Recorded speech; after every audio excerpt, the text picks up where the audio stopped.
बोलो भागवत भगवान की जय। श्रीमद् भागवत महापुराण प्रथम स्कंद नवा अध्याय। युधिष्ठिर आदि का भीष्म जी के पास जाना और भगवान श्री कृष्ण की स्तुति करते हुए भीष्म जी का प्राण त्याग करना। सूत जी कहते, इस प्रकार राजा युधिष्ठिर प्रजाद्रोह से भयभीत हो गए। फिर सब धर्मों का ज्ञान प्राप्त करने की इच्छा से उन्होंने कुरुक्षेत्र की यात्रा की, जहाँ भीष्म पितामह सरसैया पर पड़े हुए थे। शौनक आदि ऋषियों, उस समय उन सब भाइयों ने स्वर्ण जड़ित रथों पर, जिनमें अच्छे अच्छे घोड़े जुटे हुए थे, सवार होकर अपने भाई युधिष्ठिर का अनुगमन किया। उनके साथ व्यास, धौम्य आदि ब्राह्मण भी थे। शौनक जी अर्जुन के साथ भगवान श्री कृष्ण भी रथ पर चढ़कर चले। उन सब भाइयों के साथ महाराज युधिष्ठिर की ऐसी शोभा हुई मानो यक्षों से घिरे हुए स्वयं कुबेर ही आ रहे हैं। अपने अनुचरों और भगवान श्री कृष्ण के साथ वहां जाकर उन्होंने पांडवों को देखा कि भीष्म पितामह स्वर्ग से घिरे हुए देवता के समान पृथ्वी पर पड़े हुए हैं। उन लोगों ने उन्हें प्रणाम किया। शौनक जी उसी समय भरतवंशियों के गौरव रूप भीष्म पितामह को देखने के लिए सभी ब्रह्म ऋषि, देवर्षि, राजऋषि वहाँ आए। पर्वत, नारद, धौम्य, भगवान व्यास, ब्रह्मर्ष, भरद्वाज शिष्यों के साथ परशुराम जी, वशिष्ठ, इंद्र, प्रमद, कृत, ग्रथ, समद, असित, कक्षिवान, गौतम, अत्रि, विश्वामित्र, सुदर्शन तथा और भी सुखदेव आदि शुद्ध हृदय महात्मा गण शिष्यों के सहित कश्यप, अंगिरा पुत्र बृहस्पति आदि मुनिगण भी वहाँ पधारे। भीष्म पितामह धर्म को और देश काल के विभाग को, कहाँ किस समय क्या करना चाहिए, इस बात को जानते थे। उन्होंने उन बड़भागी ऋषियों को सम्मिलित हुआ देखकर उनका यथा योग्य सत्कार किया। वे भगवान श्री कृष्ण का प्रभाव भी जानते थे, अतः उन्होंने अपनी लीला से मनुष्य का वेश धारण करके वहाँ बैठे हुए तथा जगदीश्वर के रूप में हृदय में विराजमान भगवान श्री कृष्ण की बाहर तथा भीतर दोनों जगह पूजा की। पांडव बड़े विनय और प्रेम के साथ भीष्म पितामह के पास बैठ गए। उन्हें देखकर भीष्म पितामह की आंखें प्रेम के आंसुओं से भर गईं। उनसे उन्होंने कहा, धर्मपुत्रो, हाय हाय, यह बड़ी कष्ट और अन्याय की बात है कि तुम लोगों को ब्राह्मण धर्म और भगवान के आश्रित रहने पर भी इतने कष्ट के साथ जीना पड़ा, जिसके तुम कदापि योग्य नहीं थे। अथिरथी पांडु की मृत्यु के समान तुम्हारी अवस्था बहुत छोटी थी। उन दिनों तुम लोगों के लिए कुंती रानी को और साथ साथ तुम्हें भी बार बार बहुत से कष्ट झेलने पड़े। जिस प्रकार बादल वायु के वश में रहते हैं, वैसे ही लोकपालों के सहित सारा संसार काल भगवान के अधीन है। मैं समझता हूँ कि तुम लोगों के जीवन में ये जो अप्रिय घटनाएं घटित हुई हैं, वे सब उन्हीं की लीला है। नहीं तो जहाँ साक्षात धर्मपुत्र राजा युधिष्ठिर हो, गदाधारी भीमसेन, धनुर्धारी अर्जुन रक्षा का काम कर रहे हो, गांडीव धनुष हो और स्वयं श्री कृष्ण सुहृदम, भला वहाँ भी किसी की विपत्ति की संभावना कैसे हो सकती है? ये काल रूप श्री कृष्ण कब क्या करना चाहते हैं, इस बात को कभी कोई ही नहीं जानता। बड़े बड़े ज्ञानी भी इसे जानने की इच्छा करके मोहित हो जाते हैं। युधिष्ठिर, संसार की ये सब घटनाएं ईश्वर इच्छा के अधीन है। उसी का अनुसरण करके तुम इस अनाथ प्रजा का पालन करो, क्योंकि अब तुम ही इसके स्वामी और इसे पालन करने में समर्थ हो। ये श्री कृष्ण साक्षात भगवान है। ये सबके आदि कारण और परम पुरुष नारायण है। अपनी माया से लोगों को मोहित करते हुए ये यदुवंशियों में छिपकर लीला कर रहे हैं। इनका प्रभाव अत्यंत गूढ़ एवं रहस्यमय है। युधिष्ठिर उसे भगवान शंकर, देवर्षि नारद और स्वयं भगवान कपिल ही जानते हैं, जिन्हें तुम अपना मेरा भाई, प्रिय मित्र और सबसे बड़ा हितु मानते हो, तथा जिन्हें तुमने प्रेमवश अपनी मंत्री, दूत और सारथी तक बनाने में संकोच नहीं किया है। वे स्वयं परमात्मा ही हैं। इन सर्वात्मा समदर्शी, अद्वितीय, अहंकार रहित और निष्पाप परमात्मा में उन ऊंचे नीचे कार्यों के कारण कभी किसी प्रकार की विषमता नहीं होती है। युधिष्ठिर, इस प्रकार सर्वत्र सम होने पर भी देखो तो सही, वे अपने अनन्य प्रेमी भक्तों पर कितनी कृपा करते हैं।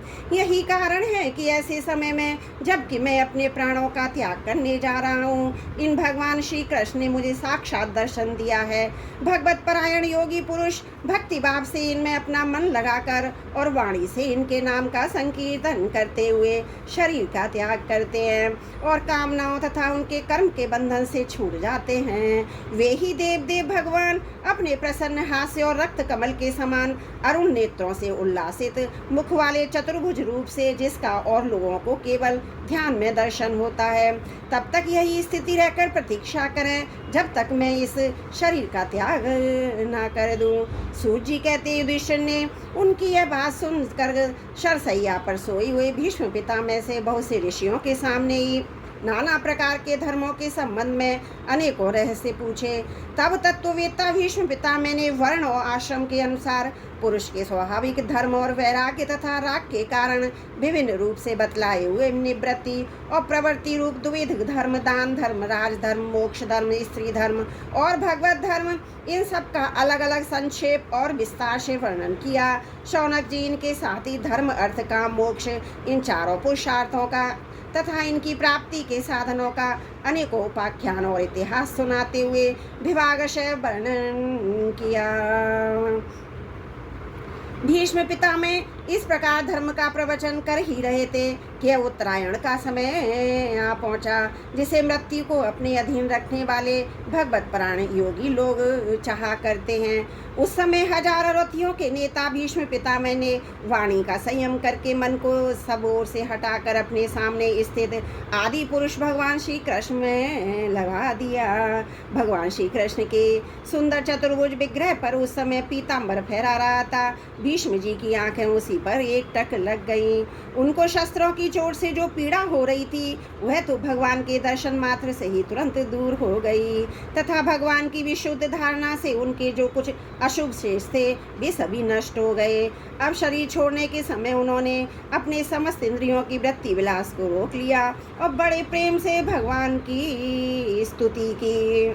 भीष्म जी ने कहा, अब मृत्यु के समय में अपनी यह बुद्धि जो अनेक प्रकार के साधनों को अनुष्ठान करने से अत्यंत शुद्ध और कामना रहित हो गई है, यदुवंश शिरोमणि अनंत भगवान श्री कृष्ण के चरणों में समर्पित करता हूँ, जो सदा सर्वदा अपने आनंदमय स्वरूप में स्थित रहते हुए ही कभी विहार करने की, लीला करने की इच्छा से प्रकृति को स्वीकार कर लेते हैं, जिससे ये षष्ठी परंपरा चलती है, जिनका शरीर त्रिभुवन सुंदर एवं श्याम तमाल के समान सांवला है, जिस पर सूर्य रश्मियों के समान श्रेष्ठ पीताम्बर लहरा रहता है।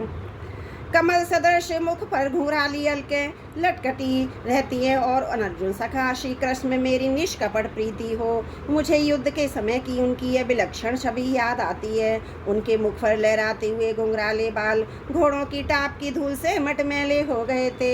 वह पसीने की छोटी छोटी बूंदें शोभामान हो रही थी। मैं अपने तीखे बाणों से उनकी त्वचा को बींध रहा था।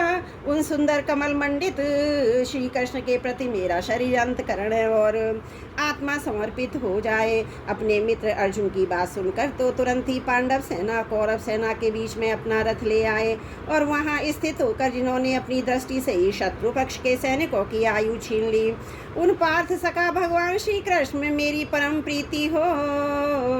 अर्जुन ने जब दूर से कौरवों की सेना के मुखिया हम लोगों को देखा तब पाप समझकर वह अपने स्वजनों की वध से विमुख हो गया। उस समय जिन्होंने गीता के रूप में आत्मविद्या का उपदेश करके उसके सामयिक ज्ञान का नाश कर दिया, उन परम पुरुष भगवान श्री कृष्ण के चरणों में मेरी प्रीति बनी रहे। मैंने प्रतिज्ञा कर ली थी कि मैं श्री कृष्ण को शस्त्र ग्रहण कराकर छोड़ूंगा। उसे सत्य एवं ऊंची करने के लिए उन्होंने अपनी शस्त्र ग्रहण न करने की प्रतिज्ञा तोड़ दी। उस समय वे रथ से नीचे कूद पड़े और सिंह जैसे हाथी को मारने के लिए उस पर टूट पड़ता है, वैसे ही रथ का पहिया लेकर मुझ पर झपट पड़े। उस समय वे इतने वेग से दौड़े कि उनके कंधे का दुपट्टा गिर गया और पृथ्वी कांपने लगी। मुझे आतताई ने तीखे बाण मार मार कर उनके शरीर का कवच तोड़ डाला था, जिससे सारा शरीर लहूलुहान हो रहा था। अर्जुन के रोकने पर भी वे बलपूर्वक मुझे मारने के लिए मेरी ओर दौड़े आ रहे थे। वे ही भगवान श्री कृष्ण जो ऐसा करते हुए भी मेरे प्रति अनुग्रह और भक्त वत्सलता से परिपूर्ण थे। मेरी एकमात्र गति हो, आश्रय हो।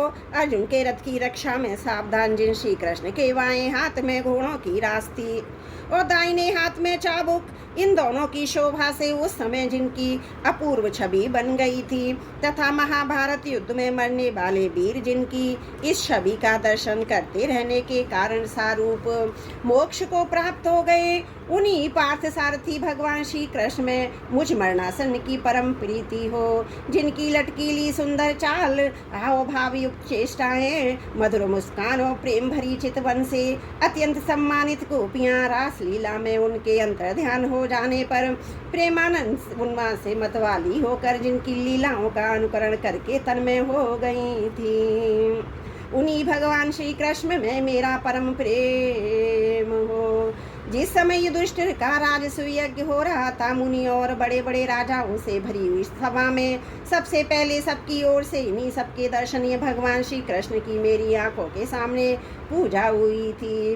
वे ही सबके आत्मा प्रभु आज इस मृत्यु के समान मेरे सामने खड़े हैं। जैसे एक ही सूर्य अनेक आंखों से अनेक रूपों में दिखते हैं, वैसे ही अजन्मा भगवान श्री कृष्ण अपने ही द्वारा रचित अनेक शरीरधारियों के हृदय में अनेक रूप से जान पड़ते हैं। वास्तव में तो मैं एक और सबके हृदय में विराजमान ही है, उन्हीं भगवान श्री कृष्ण को मैं भेद भ्रम से रहित होकर प्राप्त हो गया हूँ। सूत जी कहते हैं, इस प्रकार भीष्म पितामह ने मन वाणी और दृष्टि की वृत्तियों से आत्मस्वरूप भगवान श्री कृष्ण में अपने आप को लीन कर दिया। उनके प्राण वहीं विलीन हो गए, वे शांत हो गए। उन्हें अनंत ब्रह्म में लीन जानकर सब लोग वैसे ही चुप हो गए, जैसे दिन के बीत जाने पर पक्षियों का कलरव शांत हो जाता है। उस समय देवता और मनुष्य नगाड़े बजाने लगे, साधु स्वभाव के राजा उनकी प्रशंसा करने लगे और आकाश से पुष्पों की वर्षा होने लगी। शौनक जी युधिष्ठिर ने उनके मृत शरीर की अंत्येष्टि क्रिया कराई और कुछ समय के लिए वे शोक मग्न हो गए। उस समय मुनियों ने बड़े आनंद से भगवान श्री कृष्ण की उनके रहस्यमय नाम ले लेकर स्तुति की। इसके पश्चात अपने हृदय को श्री कृष्ण में बनाकर वे अपने अपने आश्रमों को लौट गए। तदंतर भगवान श्री कृष्ण के साथ युधिष्ठिर हस्तिनापुर चले आए। उन्होंने वहां अपने चाचा धृतराष्ट्र और तपस्विनी गांधारी को ढांढस बधाया। फिर धृतराष्ट्र की आज्ञा और भगवान श्री कृष्ण की अनुमति से समर्थ राजा युधिष्ठिर अपने वंश परंपरागत साम्राज्य का धर्म पूर्वक शासन करने लगे। बोलो भागवत भगवान की जय। श्रीमद् भागवत महापुराण प्रथम स्कंद 9वां अध्याय समाप्त। त्रुटियों के लिए क्षमा प्रार्थी हूँ।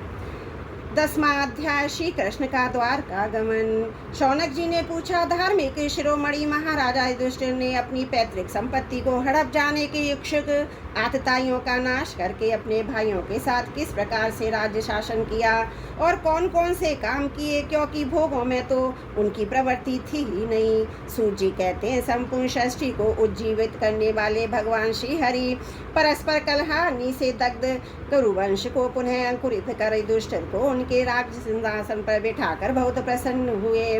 भीष्म पितामह भगवान श्री कृष्ण के उपदेशों के श्रवण से उनके अंतकरण में विज्ञान का उदय हुआ और भ्रांति मिट गई। भगवान के आश्रय में रहकर वे समुद्र पर्यंत सारी पृथ्वी इंद्र के समान शासन करने लगे। भीमसेन आदि उनके भाई पूर्ण रूप से उनकी आज्ञाओं का पालन करते थे। युधिष्ठिर के राज्य में आवश्यकता अनुसार यथेष्ट वर्षा होती थी, पृथ्वी में समस्त अविष्ट वस्तुएं पैदा होती थी। बड़े बड़े थनों वाली बहुत सी गौएं प्रसन्न होकर गौशालाओं को दूध से सींचती थी। नदियां, समुद्र, पर्वत, वनस्पति, लताएं, औषधियां प्रत्येक ऋतु में यथेष्ट रूप से अपनी अपनी वस्तुएं राजा को देती थीं। अजात शत्रु महाराजा युधिष्ठिर के राज्य में किसी प्राणी को भी किसी भी आदि व्याधि अथवा दैविक, भौतिक और आत्मिक कलेश नहीं होते थे। अपने बंधुओं का शौक मिटाने के लिए, अपनी बहन सुभद्रा की प्रसन्नता के लिए भगवान श्री कृष्ण कई महीनों तक हस्तिनापुर में ही रहे। फिर जब उन्होंने राजा युधिष्ठिर से द्वारका जाने की अनुमति मांगी, तब राजा ने उन्हें अपने हृदय से लगाकर स्वीकृति दी।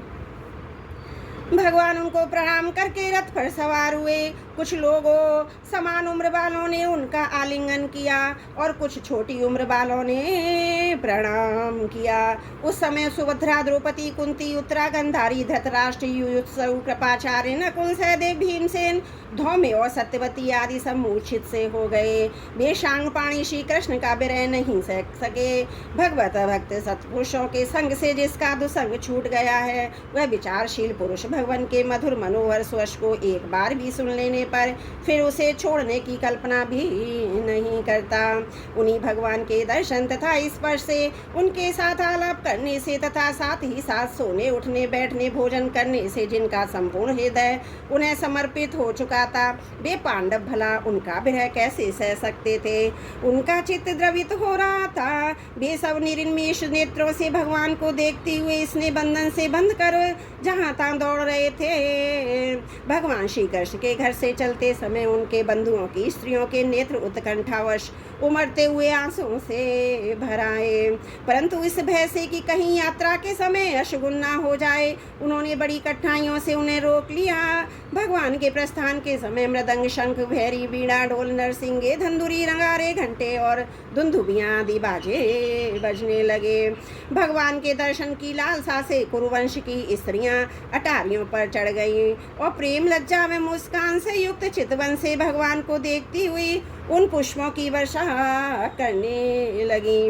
उस समय भगवान के प्रिय सखा घुंघराले बालों वाले अर्जुन ने अपने प्रियतम श्री कृष्ण का श्वेत छत्र, जिसमें मोतियों की झालर लटक रही थी और जिसका डंडा रत्नों का बना हुआ था, अपने हाथ में ले लिया। उद्धव और सत्या की बड़े विचित्र चमड़ डुलाने लगे। मार्ग में भगवान श्री कृष्ण पर चारों ओर से पुष्पों की वर्षा हो रही थी। बड़ी ही मधुर झांकी थी। जहाँ था ब्राह्मणों के दिए हुए सत्य आशीर्वाद सुनाई पड़ रहे थे। वे सगुण भगवान के तो अनुरूप ही थे, क्योंकि उनमें सब कुछ है, परंतु निर्गुण अनुरूप नहीं थे, क्योंकि उनमें कोई प्राकृत गुण नहीं है। हस्तिनापुर की कुलीन रमणियां, जिनका चित्त भगवान श्री कृष्ण में रम गया था, आपस में ऐसी बातें कर रही थी जो सबके कान और मन को आकृष्ट कर रही थी।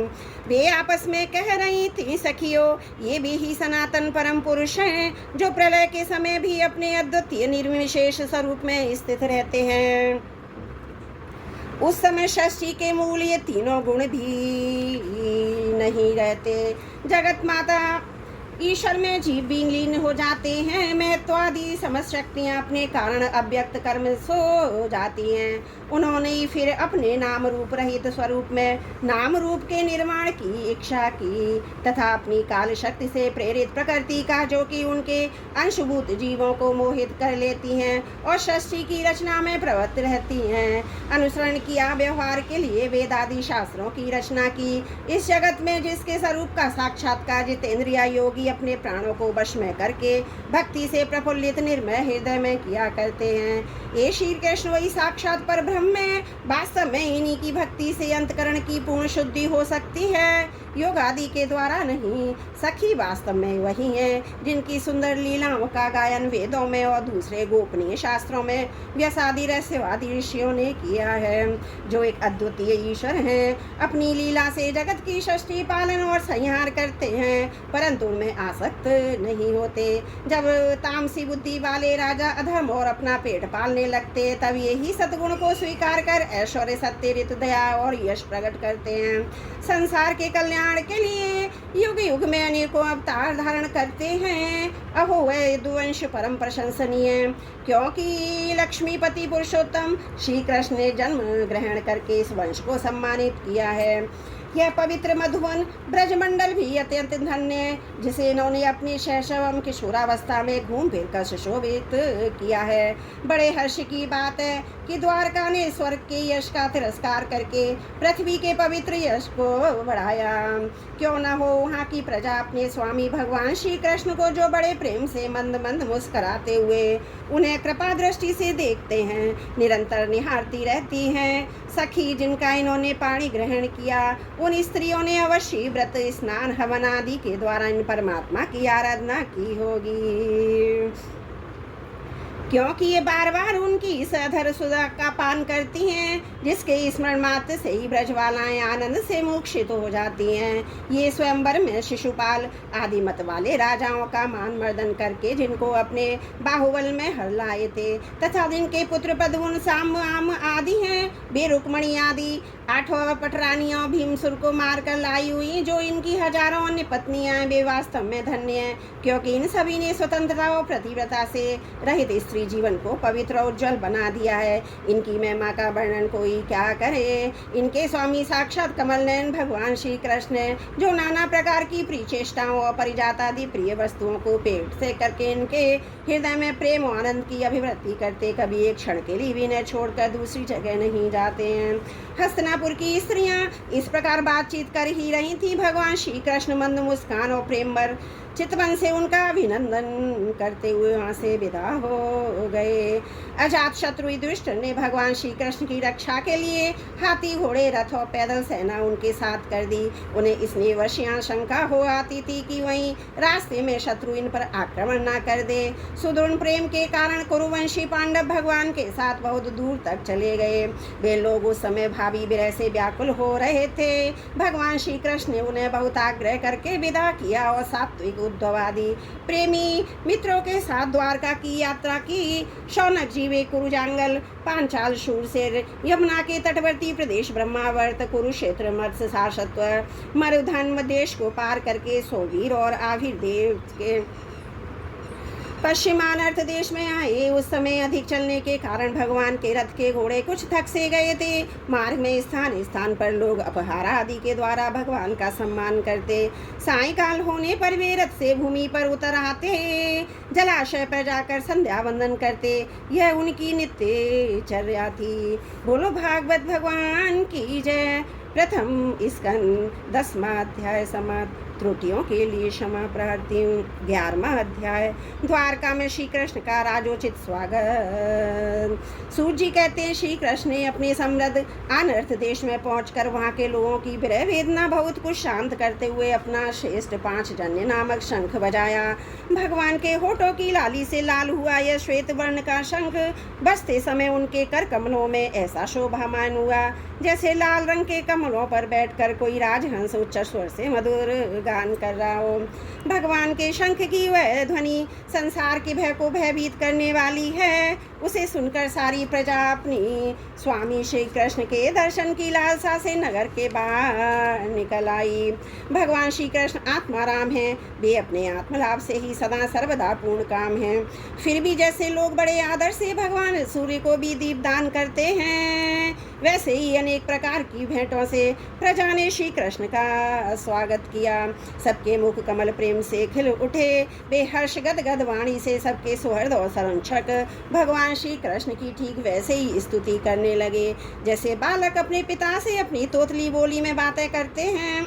स्वामिन, हम आपके उन चरण कमलों को सदा सर्वदा प्रणाम करते हैं, जिनकी वंदना ब्रह्मा शंकर और इंद्र तक करते हैं, जो इस संसार में परम कल्याण चाहने वालों के लिए सर्वोत्तम आश्रय है, जिनकी शरण ले लेने पर परम समर्थ काल भी एक बाल तक बांका नहीं कर सकता। विश्व भावन आप ही हमारे माता स्वर्ग स्वामी और पिता हैं। आप ही हमारे सद्गुरु और परम आराध्य देव हैं। आपके चरणों की सेवा से हम कृतार्थ हो रहे हैं। आप ही हमारा कल्याण करें। आहा, हम आपको पाकर सनात हो गए, क्योंकि आपके सर्व सौंदर्य सार अनुपम रूप का हम दर्शन करते रहते हैं। कितना सुंदर मुख है। प्रेम पूर्ण मुस्कान से स्निग्ध चितवनीय दर्शन तो देवताओं के लिए भी दुर्लभ है। कमल नयन श्री कृष्ण जब आप अपने बंधु बांधवों से मिलने के लिए हस्तिनापुर अथवा मथुरा ब्रजमंडल चले जाते हैं, तब आपके बिना हमारा एक एक क्षण कोटि कोटि वर्षों तक लंबा लंबा हो जाता है। आपके बिना हमारी दशा वैसी हो जाती है जैसी सूर्य के बिना आंखों की। भक्त वत्सल भगवान श्री कृष्ण प्रजा के मुख से ये ऐसे वचन सुनते हुए और अपनी कृपामयी दृष्टि से उन पर अनुग्रह की वृष्टि करते हुए द्वारका में प्रविष्ट हुए।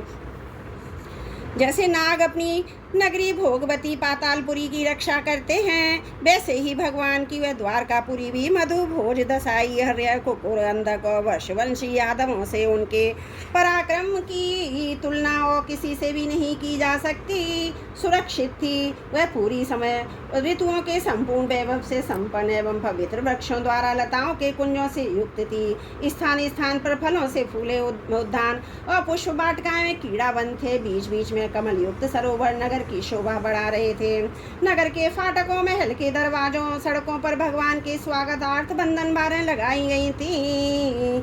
चारों ओर चित्र विचित्र ध्वजा पातकाएं फहरा रही थी, जिनसे उन स्थानों पर धाम का कोई प्रभाव नहीं पड़ता था। उसके राजमार्ग अन्य सड़कें बाजार और चौक झाड़ बुहार कर सुगंधित जल से सींच दिए गए थे और भगवान के स्वागत के लिए बरसाए हुए फल फूल अक्षत अंकुर चारों ओर बिखेरे हुए थे।